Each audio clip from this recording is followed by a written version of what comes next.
Assalamualaikum warahmatullahi wabarakatuh. Halo, bertemu lagi dengan saya. Oke, perkenalkan nama saya Nadia Priscilia dari kelas 4E NPM 5021062 dari program studi S1 PGSD dengan mata kuliah Telaah Kurikulum. Di sini saya akan menjelaskan apa itu Dasar Pertimbangan Kurikulum 2013 dan Kurikulum Darurat dan Kurikulum Merdeka atau yang disebut dengan KURMA.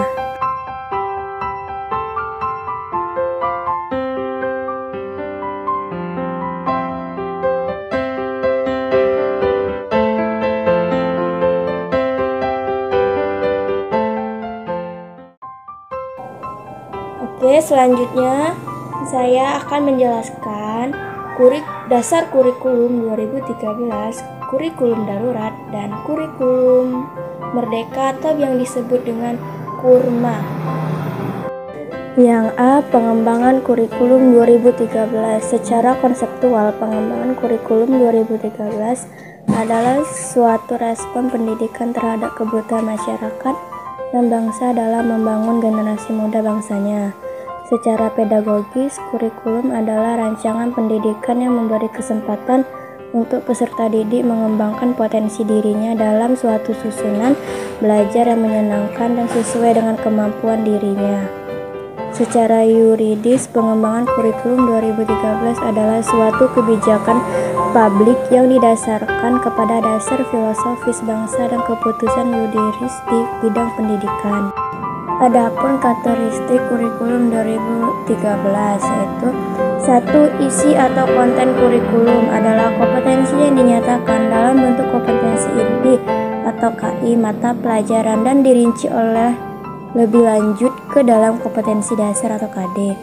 2. Kompetensi inti atau KI merupakan gambaran secara kategorial mengenai kompetensi yang harus dipelajari peserta didik untuk suatu jenjang sekolah, kelas, dan mata pelajaran. 3. Kompetensi dasar atau KD merupakan kompetensi yang dipelajari peserta didik untuk suatu mata pelajaran di kelas tertentu. 4. Penekanan kompetensi ranah sikap, keterampilan kognitif, keterampilan psikomotorik. 5. Kompetensi inti menjadi unsur organisatoris kompetensi, bukan konsep generalisasi yang topik atau suatu yang berasal dari pendekatan discriminally based curriculum atau context based curriculum. 6. Kompetensi dasar yang dikembangkan didasarkan pada prinsip akualatif, saling memperkuat dan memperkaya antar mata pelajar. 7. Proses pembelajaran didasarkan pada upaya menguasai kompetensi pada tingkat yang memuaskan dengan memperhatikan karakteristik konten kompetensi di mana pengetahuan adalah konten yang bersifat tuntas atau mastery. 8. Penilaian hasil belajar mencakup seluruh aspek kompetensi bersifat formatif dan hasilnya segera diikuti dengan pembelajaran remedial untuk memastikan penguasaan kompetensi pada tingkat memuaskan atau kriteria ketentuan minimal KKM dapat dijadikan tingkat memuaskan. Lalu yang B, kurikulum darurat. Kurikulum ini merupakan salah satu pedoman baru Kementerian Pendidikan, Kebudayaan Olahraga atau IPTEK. Kebijakan ini dikeluarkan untuk memitigasi ketidakmampuan belajar selama pandemi.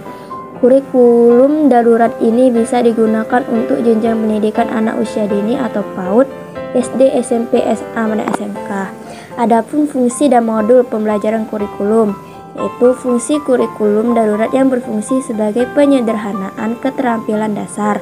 Modul pembelajaran berisi panduan untuk guru, asisten, dalam hal ini orang tua atau orang tua dan siswa itu sendiri. Yang C, kurikulum merdeka atau KURMA. Kurikulum merdeka adalah kurikulum dengan pembelajaran intrakurikuler yang beragam di mana konten akan lebih optimal agar peserta didik memiliki cukup waktu untuk mendalami konsep dan menguatkan kompetensi.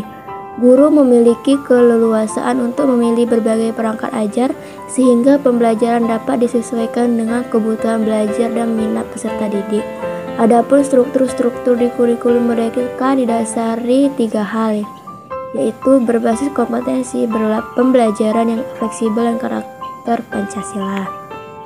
Adapun struktur-struktur dalam kurikulum merdeka yaitu 1. Struktur kurikulum minimum ditetapkan oleh pemerintah pusat. Namun satuan pendidikan bisa mengembangkan program dan kegiatan tambahan sesuai dengan visi, misi, dan sumber daya yang tersedia.